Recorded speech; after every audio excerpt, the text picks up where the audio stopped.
உறவுகள் அனைவருக்கும் வணக்கம். இனிய புது வருட நல்வாழ்த்துக்களை தெரிவிப்பதில் மகிழ்ச்சி. மலர்ந்திருக்கும் இந்த புதிய ஆண்டு உங்கள் அனைவருக்கும் அமைதியும் சுபிட்சமும் நிறைந்த நல்ல ஆண்டாக மலர வேண்டும் என்று சொல்லி உங்களுக்கு வாழ்த்துக்களை தெரிவித்துக் கொள்கின்றோம். சரி, எனக்கு ஒரு கேள்வி ஒன்று இருக்கு. என்னன்னு சொன்னால், நாம நல்லா இருந்தா நாடு நல்லா இருக்குமா, அல்லது நாடு நல்லா இருந்தா நாம நல்லா இருப்போமா? இது ஒரு கேள்வியாக இருக்கு. இது எப்படி இருந்தாலும் நம்ம நாடு எப்படி போனாலும் பரவாயில்லைன்னு சொல்லி நாம அதை அப்படியே விட்டுட்டு இருக்க முடியாதுல்ல. அண்மையில் எங்களுடைய இலங்கைக்கு முக்கியமான சில விடயங்களுக்காக சில இடங்கள் கிடைச்சிருக்குது. ஒரு இடத்துக்கு 2ஆம் இடம், இன்னொரு இடத்திற்கு 4ஆம் இடம் கிடைச்சிருக்கு. அதிகப்படியான காலநிலை மாற்றங்களால் தாக்கத்துக்குள்ளாகுகின்ற, அதாவது அடிக்கடி மாறிக்கொண்டிருக்கின்ற காலநிலை மாற்றங்களால் தாக்கத்துக்கு உள்ளாகுகின்ற நாடுகள் பட்டியலிலே இலங்கைக்கு 2ஆம் இடம் கிடைத்திருக்கிறது. பாருங்கள், என்னதான் அழகாக செழிப்பாக சுற்றுலா பயணிகள் எல்லாம் வந்து செல்கின்ற, பார்த்து ரசிக்கக்கூடிய ஒரு நாடாக இலங்கை நாடு இருந்தாலும் அதற்கு அப்பால் அது ஒரு அனர்த்த சூழலுக்குள்ளே அல்லது அனர்த்தத்துக்கு முகம் கொடுக்கக்கூடிய ஒரு ஆபத்தான சூழ்நிலையில் தான் நம்முடைய இலங்கை திருநாடு இருக்கிறது என்பதை நாங்கள் விளங்கிக் கொள்ள வேண்டும். உங்களுக்கு தெரியும், இலங்கை சுற்றுலா வரலாற்றில், அதாவது 2018ஆம் ஆண்டு தான் இலங்கை சுற்றுலா வரலாற்றிலே 23,33,796 என்கின்ற அந்த இலக்கம், அந்த சுற்றுலா பயணிகளுடைய எண்ணிக்கை பதிவானது. அது இப்பொழுது, அதாவது கடந்த வருடம் 2025ஆம் ஆண்டு டிசம்பர் 29ஆம் தேதி இந்தியாவின் திருவனந்தபுரத்திலிருந்து வந்த ஒரு குடும்பம் தான் அந்த ரெக்கார்டை பிரேக் பண்ணியிருக்குன்னு சொல்லி சொன்னாங்க. அதாவது 23,33,797வது நபராக அந்த திருவனந்தபுரத்திலிருந்து வருகை தந்த அந்த சுற்றுலா பயணி குடும்பம் பதிவாக இருக்குது. ஆகவே இது ஒரு வரலாற்று பதிவாக இருக்கிறது. இப்படி ஏராளமாக பார்க்கின்ற பொழுது சுற்றுலா பயணிகள் மிகவும் விரும்புகின்ற ஒரு நாடாக இலங்கை திருநாடு இருக்கிறது. ஏனென்று சொன்னால், குறிப்பிட்ட ஒரு சிறிய நாட்டுக்குள்ளேயே பல்வேறுபட்ட காலநிலைகளை ஸ்பரிசிக்கக்கூடிய ஒரு வித்தியாசமான உணர்திறன் எங்களுடைய இலங்கைக்கு இருக்கிறது. காரணம், வடக்கிலே அதாவது இங்கு ஒரு காலநிலை, ஒரு வெப்பமான காலநிலை இருக்கும் என்று சொன்னால், அதே இது மலை நாடுகளிலே பார்க்கின்ற பொழுது இன்னும் ஒரு சூழல், ரம்மியமான ஒரு காலநிலை, குளிர்ச்சியான ஒரு சூழல், வெப்பநிலை உணரக்கூடியதாக இருக்கும். ஆகவே குறிப்பிட்ட தூரங்களுக்கு இடையே வித்தியாசமான தட்ப வெட்ப காலநிலைகளை உணரக்கூடிய ஒரு தன்மை இலங்கைக்கு இருப்பதனால் அநேகமான பயணிகள் இலங்கையை விரும்புவார்கள். அது மட்டுமல்ல, இங்கு சிறந்த ஒரு உணவு பழக்க வழக்கம் இருக்கிறது, அன்பான உபசரிப்பு இருக்கிறது, பாரம்பரியம், கலாச்சாரம் என்று சொல்லி ஏராளமான பழமை வாய்ந்த பிரசித்தி பெற்ற இடங்களை பார்க்கக்கூடியதாக இருக்கிறது. குறைந்த செலவில், அதாவது நிறைய பயன்களை பெறக்கூடிய வகையிலே இலங்கை இருக்கிறது என்பதனால் உலகளாவிய ரீதியிலே சுற்றுலா தலத்திற்கு மிகச்சிறந்த இடங்களில் ஒன்றாக இலங்கை திருநாடு இருக்கிறது என்பது எல்லோருக்குமே தெரியும். ஓகே, இது ஒரு புறம் இருக்கட்டும். முக்கியமாக கடந்த வருடத்தை விட இந்த வருடம் 13.6% அதிகப்படியாக சுற்றுலா பயணிகள் இங்கு வருகை தந்திருக்கிறார்கள் என்கின்ற ஒரு தரவு பதிவாக இருக்கிறது. சுமூகமான நல்ல சூழ்நிலை இருந்தாலும் அவ்வப்போது அனர்த்தங்களுக்கு முகம் கொடுக்கக்கூடிய ஒரு பாதிப்பு நிறைந்த ஒரு சூழலில் தான் நாம் வாழ்ந்து கொண்டு இருக்கின்றோம். அண்மையில் கடந்து சென்ற தித்வா புயல், அதாவது 2004ஆம் ஆண்டு இடம்பெற்ற சுனாமி பேரனர்த்தத்துக்கு பின்னராக இலங்கை திருநாடு எதிர்கொண்ட மிக முக்கிய ஒரு பாரியோர் அனர்த்தமாக இந்த தித்வா புயல் பதிவாக இருக்கிறது. உங்களுக்கு தெரியும் தானே, 2004 சுனாமி வந்ததன் பிற்பாடாகத்தான் 2005ஆம் ஆண்டு 13வது அனர்த்த முகாமைத்துவ சட்டம் உருவாக்கப்பட்டது. அதன் பின்னராகத்தான் இலங்கை பூராகவும் உள்ள அனைத்து மாவட்டங்களிலும் அனர்த்த முகாமைத்துவ நிலையங்கள் அமைக்கப்பட்டு அதற்கான செயல்பாடுகள் ஆரம்பிக்கப்பட்டன. இவ்வாறாகத்தான் இப்பொழுது வரைக்கும் இலங்கை இந்த அனர்த்தங்களில் இருந்து தப்பித்துக் கொள்வதற்காக அல்லது முன்னாயத்த நடவடிக்கைகளை செய்வதற்காக பலர் இதற்காக உழைத்துக் கொண்டிருக்கின்றார்கள். இன்னும் அந்த ஆபத்திலிருந்து நாம் விடுபட்டதாக காணவில்லை. அடிக்கடி காலநிலை மாற்றங்களால் தாக்கத்துக்கு உள்ளாகுகின்ற நாடுகள் பட்டியலிலே நமது நாடு 2ஆம் இடத்தை அடைந்திருக்கிறது என்பதற்கு இது ஒரு சிறந்த உதாரணமாகத்தான் காணப்படுகிறது. இன்னும் ஒரு விடயத்தை பார்க்கலாம். ஒரு விடயத்துக்காக 4ஆம் இடம் கிடைத்திருக்கிறது நான் ஏற்கனவே கூறியிருந்தேன். உலகில் வாழ்க்கை தரம் குறைந்த நிலையில் இருக்கின்ற நாடுகள் பட்டியலிலே இலங்கைக்கு 4ஆம் இடம் கிடைத்திருக்கிறது என்று கூறப்பட்டிருக்கிறது. அது இந்த வருடம் சில நேரங்களிலே 2ஆம் இடத்திற்கு தள்ளப்பட்டு விடலாம் என்கின்ற ஒரு எண்ணம் கூட, அல்லது ஒரு விடயம் கூட அநேகரிடையே பறந்து விரிந்து சென்று கொண்டிருக்கிறது. ஆகவே இப்படி பார்க்கின்ற பொழுது நாம் ஏன் இப்படிப்பட்ட ஒரு நிலையில இருக்கிறோம் என்கின்ற சிந்தனைக்கு அப்பால் இந்த தரச்சுட்டி எப்படி பார்க்கப்படுகிறது என்று சொன்னால், அதாவது நாங்கள் வசதிகளை பெற்றுக்கொள்ளுகின்ற முறைமைகளிலே அது தரவிடப்படுகிறது. அடுத்து வீடுகளை பெற்றுக்கொள்கின்ற, அதாவது ஒவ்வொருவருக்கும் வசிப்பதற்கேற்ற வீடுகள் எவ்வாறு இருக்கிறது என்பது அல்லது அதனை பெற்றுக்கொள்வது எப்படி அல்லது பெற்றுக்கொள்ளப்படுகிறதா என்கிற விடயங்களை பார்ப்பதாகவும், இன்னொரு விடயத்திலே பார்க்கின்ற பொழுது வாழ்க்கை செலவுகளை முகாமைத்துவம் செய்யக்கூடிய வருமானம் இருக்கிறதா என்பதையும், பாதுகாப்பு, சுகாதாரம், போக்குவரத்து, சுற்றுச்சூழல் அமைவு என்று சொல்லி இவ்வாறான பல விடயங்களை கணிப்பிட்டு இந்த தரச்சுட்டியின் அடிப்படையில் தான் இந்த விடயம் தீர்மானிக்கப்படுகிறது. நைஜீரியா, இரண்டாவது வெனிசுலா, மூன்றாவது பங்களாதேஷ், நான்காவது இலங்கை என்கின்ற அந்த தரவரிசை பட்டியல் இப்பொழுது இடம்பெற்றிருக்கிறது. இதே நேரத்திலே வாழ்வதற்கு மிகச் சிறந்த, அதாவது வாழ்க்கை தரம் உயர்ந்த நாடுகள் பட்டியலில் நாங்கள் பார்க்கின்ற பொழுது நெதர்லாந்து, டென்மார்க், லக்சம்பர்க் இப்படியான நாடுகள் முன் தரவரிசை பட்டியலிலே இடம் பிடித்திருப்பதாகவும் கூறப்படுகிறது. அடுத்த விடயம் என்னவென்று சொன்னால், இலங்கையிலே குறிப்பாக இந்த 19 வயதுக்கு கீழ்ப்பட்ட ஆடவர்களுக்கான உலக கிண்ண கிரிக்கெட் சுற்று போட்டியிலே பங்கு பெற்றுவதற்கான இலங்கையில் இறுதியாக தெரிவு செய்யப்பட்ட அணியினருடைய பெயர் பட்டியல் வெளியாகி இருக்கிறது.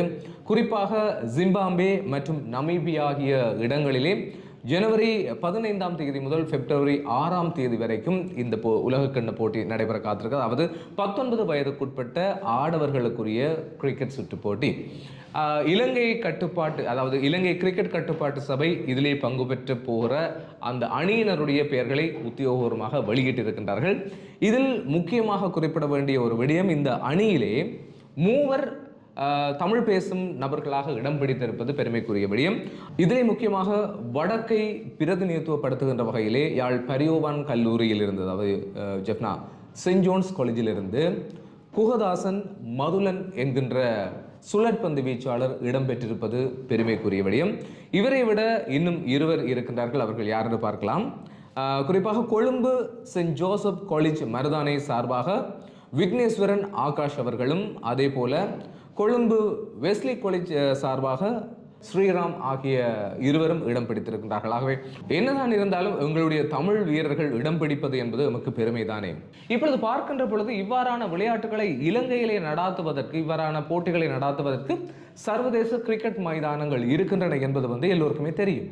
இலங்கையில் உள்ள சர்வதேச கிரிக்கெட் மைதானங்களை பார்க்கின்ற பொழுது கொழும்பில் இருக்கிறது, கண்டி, காலி, ஹம்பாந்தோட்டை, தம்புள்ளை போன்ற இடங்களில் எல்லாம் இலங்கைக்குரிய இந்த சர்வதேச கிரிக்கெட் மைதானங்கள் இருக்கிறது. கடந்த வருடம் அக்டோபர் மாதம் எங்களுடைய ஜனாதிபதி அனுரகுமார் திசநாயக்க அவர்கள் அல்லைப்பட்டியிலே, வடக்கிலே அல்லைப்பட்டியிலே ஒரு சர்வதேச கிரிக்கெட் மைதானம் ஒன்றை அமைப்பதற்கான அடிக்கல்லினை நாட்டி இருந்தது எல்லோருக்குமே தெரியும். இந்த அண்மையில் நடந்து முடிந்த இந்த தித்வா புயல் வெள்ள அனர்த்தத்திலே அந்த கிரிக்கெட் மைதானம் அடிக்கல் நாட்டப்பட்ட பகுதி வெள்ளக்காடாக நீர் நிரம்பி வழிகிறது. அதனால் இந்த பகுதி சர்வதேச கிரிக்கெட் மைதானமாக அமைக்கக்கூடிய தகமையோடு இருக்கிறதா இல்லையா என்ற கேள்வி உருவாகி இருக்கிறது. சுற்றுச்சூழல் நிபுணர்கள் அதற்கு பொருத்தமான பகுதியாக இருக்க முடியாது என்று சொல்லியும் தகவல்கள் வெளியிட்டிருப்பதாக ஜனாதிபதி சட்டத்தரணி எம். சுமந்திரன் அவர்கள் கூறியிருப்பதாக சில நாட்களுக்கு முன்னர் தகவல் வெளியாக இருந்தது.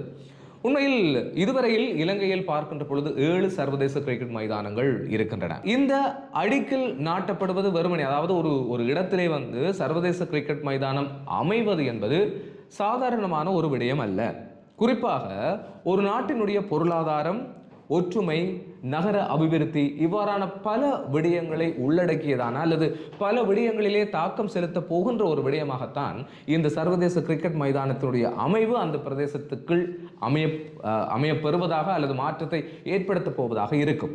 குறிப்பாக அவர் கூறியதில் காரணம் இருக்கலாம். ஏனென்று சொன்னால், ஒரு சர்வதேச கிரிக்கெட் மைதானம் அமைவதாக இருந்தால் சில விடயங்கள் அங்கு முக்கியமாக கவனத்தில் எடுத்துக்கொள்ளப்பட வேண்டும். இந்த அல்லைப்பட்டியிலே அடிக்கல் நாட்டப்பட்டது கிட்டத்தட்ட 48 ஏக்கர் அளவு நிலப்பரப்பிலே இந்த மைதானம் அமைவதாக முடிவெடுக்கப்பட்டது.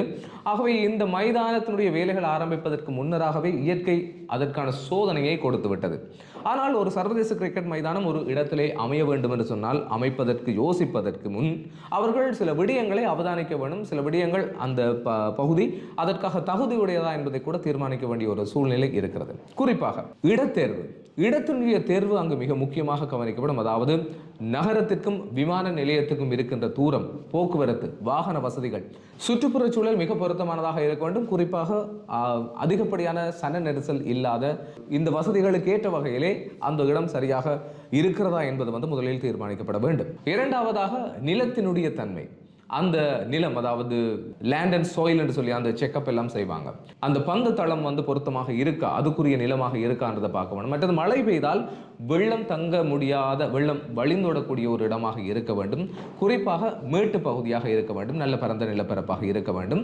மணல் தெரிவு மிக மிக முக்கியமாக அதிலே அவதானிக்கப்பட வேண்டிய விடயமாக கூட இருக்கும். அதிகப்படியான காற்று, அடிக்கடி ஏற்படுகின்ற மழை, இவ்வாறாக எல்லாம் இருக்கக்கூடாது.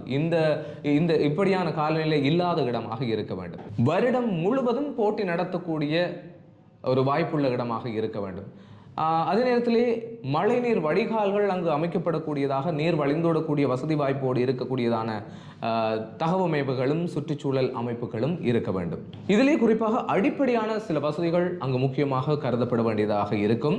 குறிப்பாக பார்வையாளர்களுக்கான வசதி, பாதுகாப்பு மற்றும் அவசர சேவைகளுக்கான வசதிகள், சுற்றுச்சூழல் பங்களிப்பு மற்றும் பாதுகாப்பு, சட்ட நிர்வாக அனுமதிகள் என்று சொல்லி இவ்வாறான பல விடயங்களை இந்த மைதானம், அதாவது சர்வதேச கிரிக்கெட் மைதானம் அமைப்பதற்கு முன்னர் அந்த பிரதேசம் தொடர்பான சகல விடயங்களும் அவதானித்து உய்த்துணர்ந்து அது பொருத்தப்பாடாக இருக்குமா என்கின்ற பல விடயங்கள் பார்க்கப்பட்டதன் பின்னராகத்தான் அது அமைக்கப்பட வேண்டிய ஒரு சூழ்நிலைக்கு தள்ளப்படும்.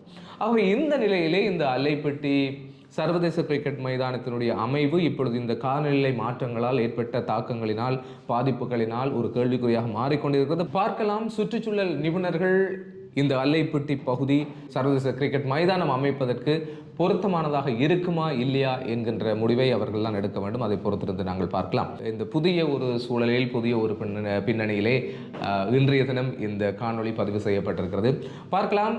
இதே போல இன்னும் தொடர்ச்சியான காணொளிகள் உங்களுக்கு தேவை, அல்லது நீங்கள் இதே போல தொடர்ச்சியான சுவாரஸ்யமான காணொளிகளை பெற்றுக்கொள்ள விருப்பம் என்று சொன்னால் இந்த சேனலை நீங்கள் சப்ஸ்கிரைப் பண்ணுங்கள். அதே நேரத்தில் லைக் பண்ணுங்கள், கமெண்ட் பண்ணுங்கள். ஏதாவது மாற்றங்கள் செய்ய வேண்டுமா, அல்லது என்னென்ன உங்களுடைய வாழ்த்துக்களோ அல்லது என்னென்ன விஷயமாக இருந்தாலும் எங்களை, அதாவது இந்த சேனலை அல்லது இன்னும் என்னை முன்னேற்றக்கூடிய ஏதாவது தகவல் இருக்கும் என்று சொன்னால் அந்த விடயங்களை நீங்கள் தாராளமாக இந்த காணொளியிலே நீங்கள், அதாவது கமெண்ட் பகுதியிலே நீங்கள் பதிவு செய்து கொள்ளலாம். மறக்காமல் பிடிச்சிருந்தால் உங்களோட ஃப்ரெண்ட்ஸுக்கு இதை நீங்கள் ஷேர் பண்ணுங்கள். சப்ஸ்கிரைப் பண்ணுறதுக்கு நீங்கள் எப்பவுமே மறக்காதீங்க. சரி, பார்க்கலாம். ஆகவே இதே போல இன்னும் ஒரு சுவாரஸ்யமான விடயங்களோடு, புதிய காணொளியோடு உங்களை விரைவில் சந்திக்கும் வரை அன்பு வணக்கம் குறிப்பிடப்படும் நான் உங்கள் விஜே கேலிஸ். நன்றி.